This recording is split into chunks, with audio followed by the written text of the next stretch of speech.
Welcome, everyone, to Rising Out of the Chrysalis with Marisa Grace, where we share life stories of struggle and triumph, not only of my own life, but also through the experiences of my guests as a way to help you have breakthroughs and find hope in your own life.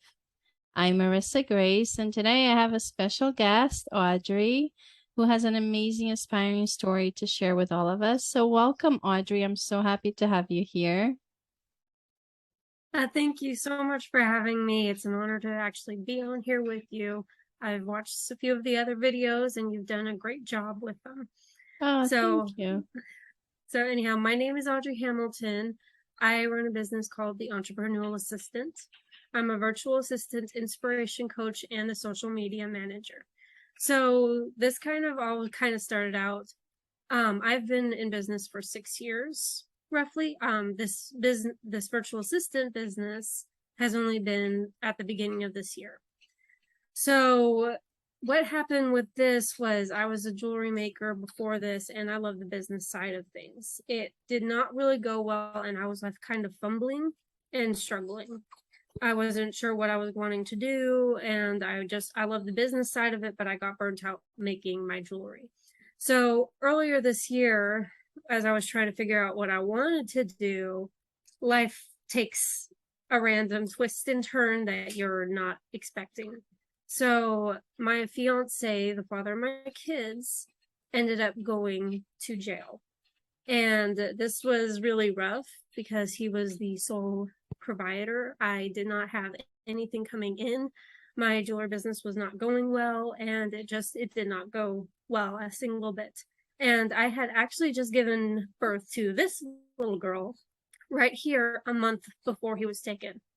It was literally only a month. She was born on the 3rd, he was taken the 3rd.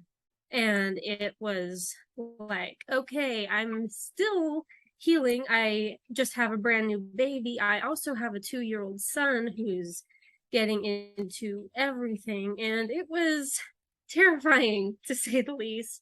I had no income coming in, and I was just left fumbling. So this kind of came out. This whole virtual assistant came out of it. I actually had a dream of, I'm not even joking, I had a dream of becoming a virtual assistant. This is not joking. I am not making this up. I actually had a dream of my next step. Oh, I believe you. I've had usually I don't dream. I don't, dream very often, but when I do, it's like significant. And what I find is when they're like that powerful and very vivid, it's usually like guidance, right? It's either guidance from our guides, our higher selves, the universe, whatever you might want to call it, just giving us a sign. And did it feel like a normal dream, or was it like a dream that was unusual, like any other dream? A little bit more unusual because while I have dreams, and I dream frequently actually, this one was a bit different because this one actually I had more of a mind of my own. The other ones I'm like, they're quick, vivid imaginations or whatever. They don't quite make sense. They're blocked in pieces, but this one was more full. This one had more thought process behind it in a way. I was actually like there. So it was a little bit more of a weird dream than I'm normally typical of. And so anyhow, the next day I was just like, okay, well, let's try being a virtual assistant. I've seen other people say that they're virtual assistants. I kind of know what they do. And I've run my jewelry business, so how much harder can it be? So I put some posts out, and within hours, I actually came up with a client, my very first client that I ended up putting under the entrepreneurial assistant. And I had a lady give me a virtual assistant guide for free. And so I did that course guide thing. It taught me everything I needed to know. I actually had a few people help me with some resources on like contracts and different things. And I put everything in place really, really quickly. And it just kind of started. That's just how it kind of happened. So I had the dream. then I had a client and a virtual assistant course. That's amazing. But before that, I know you've mentioned to me before, you went into the virtual assistants. You had tried to get like a job, Mm-hmm. that didn't really Yeah, work out. that was right beforehand. I didn't want to quite go into that much detail. I didn't want to bore everyone. But before I actually did that, I got a job at Goodwill that was right across the street. And I had a friend that was going to watch my kids, and she watched the kids for one day. And then after the very next day, my son got sick. And then I got sick. I had to call out for the rest of that week. We had the flu. We were throwing up. It was something I actually could not go to work and try to pull it off or anything. That I was fine and stuff. And then the week after, no one would watch my kids at all. They could not watch them for whatever reasons. They wouldn't tell me and stuff. They weren't bad. I was never rude to them or anything, but they decided they couldn't help out. And so it was a bit hard. And I was trying to get onto a lot of different what you call it, government help Programs, yeah. and they government stuff always takes a little bit too long. I was so close to getting everything ready, but by the time that I was close, I got kicked out of the hotel I was at. I was close to getting the kids on child subsidy. I actually had a place that was willing to take them as soon as things got okayed and ready to go. And I was like right there. I only had like 1 week left. They were just about to process it and be like, give it the final okay. And it just didn't happen. It just didn't happen in time. How did you cope So with all these things like while that was going on? I know the stress level must have been, through the roof. Like, how did you cope? Just plain survival mode. I had absolutely no choice, I felt. I could either work my bottom off trying to get stuff going, or I could just sit down and get kicked out of the hotel and go homeless with a brand new baby and a 2-year-old. And I wasn't willing to go for that. And me and my mom were not really on the best terms. Finally, when I did, I was like, Mom, please let me move in and stuff. I was practically begging her. And she was good enough. She let me and the kids move in. And we're still here. Things have gotten a bit better in our relationship, luckily, and stuff. We've been able to talk some stuff out. But still, it was just kind of at one point, it was just like I didn't want to ask my mom because we had a lot of problems. And I just wanted to try to get everything going on my own. Or just part of my pride. I do have a bit of a pride factor in things. But it worked out. Things somehow worked out. I'm blessed. I am blessed. It could have been a whole lot worse. I could have gone homeless Absolutely. and stuff. And there's things always work out in the end. Like, sometimes when we're caught up in the middle of a situation, it just seems like it's the end of the world, and it seems like, how can this be? Like, we feel like we don't have a choice, but there's always a choice to be made. And how tough was it for you to even get food for the little ones during that period? It was tougher. There was actually a food bank not far from me. It was like 2 minutes away or so, 2-minute drive. I ended up having some friends help and at least get me there to get some food for my 2-year-old and me. And my daughter, I was breastfeeding at that time. But after I worked that job and all the stress, I ended up not producing enough.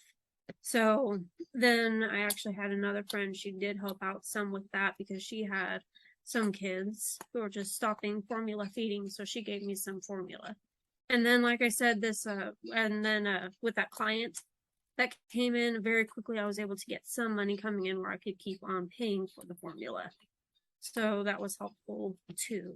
And then the working one day, I did get paid for that one day. I will say I got paid for that one day, and I'm very happy about that. And that helped out tremendously too. You wouldn't believe what $50 can really Yes. do once you finally get it. You So, know, you make a good point. Like, some people don't realize or are not grateful, to when we are in certain situations, just having like those $50, right? That can get you a little bit food, how much that means to you. And yet so many people take it for granted, not understanding. yes, for sure. I know, like, growing up myself, we didn't have much, and my mother um went without eating for many days, so me and my brother could have a piece of bread to eat. And to be honest, I barely remember eating as a little girl. And I'm gonna share a story with you. Just I think I must have been like around 3 or 4. My mother decided to leave my brother in charge of cooking dinner. He was making soup. She left all the stuff in a pot, so he just had to put the pot on. We didn't even have a stove. It was a fireplace where we cooked. So anyway, there was a chimney over the fireplace, and somehow the ants got in the pot. So when it came down for dinner, the soup was full of ants. And because we had no other food to eat, we actually ended up eating the soup with the ants. And my mother just made like, well, she just kind of made it fun for us, like, oh, that's part of this, blah blah blah. But I remember very distinctly like eating that soup with ants floating in the bowl, because there was nothing else for us to eat except that soup. So I totally understand, how tough it is to be not have, in that situation where we don't have the means to have food. And I know my mother suffered a lot, by starving herself. So my brother and I could have like a piece of bread for the day to eat. And, the to me, she's like the strongest woman in my world that I ever known, and she has done some amazing things just to survive. And I know one day when you tell the story to your little ones, when they get a little bit bigger, they're going to look back at their mom and they're going to be like, I had the best mom ever. She's the strongest woman I know in the world. So, don't be ashamed to share the story with them, because it's part of who you are. It's part of them, and when we share these stories, with my mom, we don't look at it, oh my gosh, she was poor. We look at her like, oh my gosh, she sacrificed so much for us. We wouldn't be here if she hadn't sacrificed and made decisions, that helped us survive through those periods. And those periods are very, very rough. They're not easy. And there are a lot of people out there struggling, just to put food on the table. And even if we have like a neighbor or a friend that we know are struggling, just help out, just share food. And that's one thing with me, and what I've noticed is, and even with my parents now, they love to share food. So it doesn't matter who comes around, like they have their own garden that they grow vegetables. So they love to share, and that's because of what we went through. We don't want other people to have lack of food. So if we have extra, we love to share that with whoever we think needs it. And I think you're going to end up finding yourself, in the same situation. You're going to be more sympathetic towards probably another mother or another family that might be struggling, because you know how hard that is, and that's like, you know, that means so much Yeah. to their world. Especially Yeah. for me, I've always been very sympathetic to people who are in those positions. I have known several people like that, and I'm always wanting to help out. I want to make sure that they're well fed and everything. I wish I could do more and stuff. But what got me was definitely not knowing what to do with the kids was my biggest thing I was struggling with. The food was a major thing too, but I was lucky enough I didn't really go really starving and stuff besides me stressing. That was Yeah. my main thing. It was I was so stressed out I didn't want to eat. I was just like, I'm not hungry. The idea of food was terrible sounding to me. Everything kind of in a way tasted like ash. I was so depressed and everything. It was not good. And that was just hard. But not knowing what to do with the kids, knowing I had to come in with some sort of help, and I had to get some kind of something coming in and no one to help me with the kids a single bit is really what got me. Yeah, that's No one really able to hard, watch. especially when they're little and you trying to get a job, you're trying to do some work and not having that support when they're, because they need your attention and you have two little ones. So it takes a lot. It's a full-time job, you know, to It is. raise little ones. When they're little, they require a lot of attention and it's really rough. It takes a village, as they say, right? To raise a child, and it's so Yeah. true.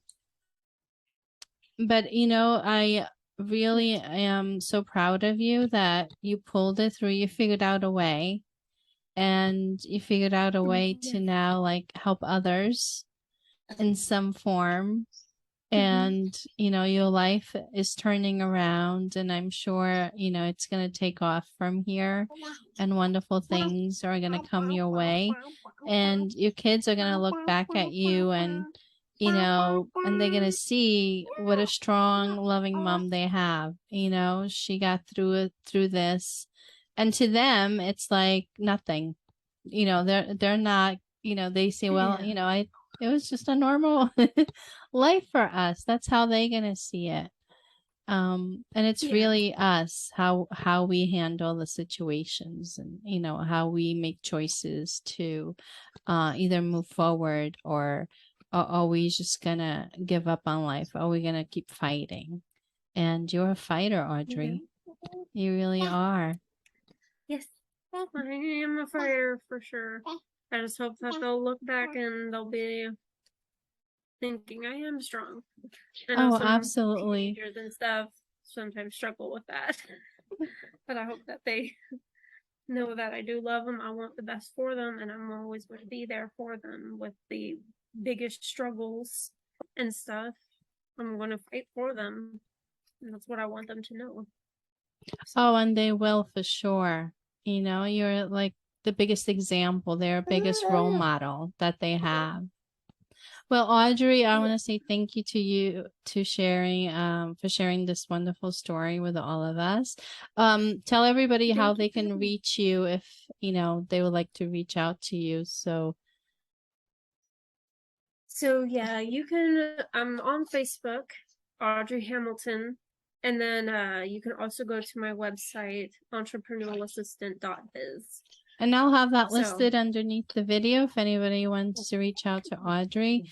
And thank you so much all for watching this video. Don't forget to like, share, and subscribe so you know when the videos are published, you get notified. And until next week, thank you so much.